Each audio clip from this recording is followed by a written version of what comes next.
नमस्कार. तुम्हाला माहित आहे का की जीएसटीला मराठीत काय म्हणतात?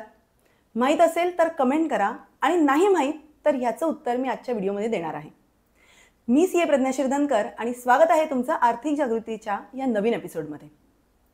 नवीन आर्थिक वर्षातील हा आपला पहिला व्हिडिओ आहे. आता आर्थिक वर्षाच्या सुरुवातीला अनेक उद्योजक बऱ्याच गोष्टींची काळजी घेतात. इनफॅक्ट माझ्या कंपनीमध्ये सुद्धा आम्ही सेल्स टार्गेट सेट केले आहेत, बजेटिंग केलं आहे, सॅलरी इन्क्रीमेंटवर प्लॅनिंग केलं आहे, अशा इतरही गोष्टींवरती आम्ही प्लॅनिंग केलेलं आहे. पण जीएसटीच्या दृष्टीने तुम्ही कुठल्या गोष्टींची काळजी घ्यायला पाहिजे हे मी तुम्हाला आजच्या व्हिडिओमध्ये सांगणार आहे.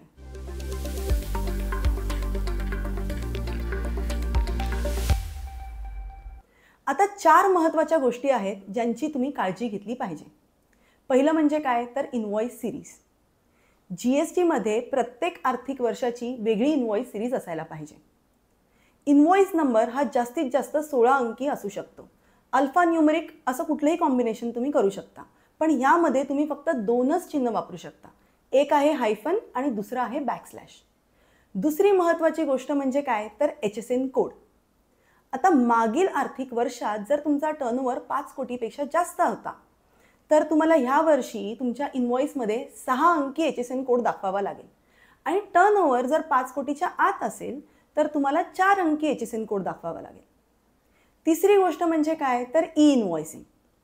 आता जीएसटी सुरू झाल्यापासून म्हणजेच 2017-18 पासून ते 2023-24 पर्यंत ह्या कुठल्याही आर्थिक वर्षात जर तुमचा टर्नओव्हर 5 कोटीपेक्षा जास्त होता तर तुम्हाला ह्या आर्थिक वर्षात ई-इनवॉइसिंग करावं लागेल.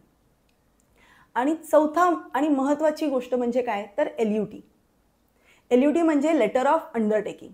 जर तुम्ही एक्सपोर्ट करताय, गुड्स किंवा सर्व्हिस काहीही असो, जर तुम्ही एक्सपोर्ट करताय आणि त्यावर तुम्हाला IGST भरायचा नाही आहे तर तुमच्याकडे LUT असणं गरजेचं आहे. LUTचं ॲप्लिकेशन तुम्हाला GST पोर्टलवरती जाऊन करावं लागेल. बरं, GSTला मराठीमध्ये वस्तू व सेवा कर म्हटलं जातं. आजच्या व्हिडिओमध्ये आपण काय पाहिलं तर GSTच्या दृष्टीने तुम्ही कुठल्या गोष्टींची काळजी घ्यायला पाहिजे आणि ही माहिती तुमच्या फायद्याची तर नक्कीच आहे, पण ती तुमच्या इतर GST रजिस्टर्ड मित्रांपर्यंत पण नक्की पोचवा. तुम्हाला हा व्हिडिओ आवडलाच असेल, पण तुमचा जो काही फीडबॅक आहे तो कमेंटच्या स्वरूपात आमच्यापर्यंत नक्की पोचवा. व्हिडिओला जास्तीत जास्त शेअर करा आणि आर्थिक जागृती या YouTube चॅनलला सबस्क्राईब करा. थँक्यू.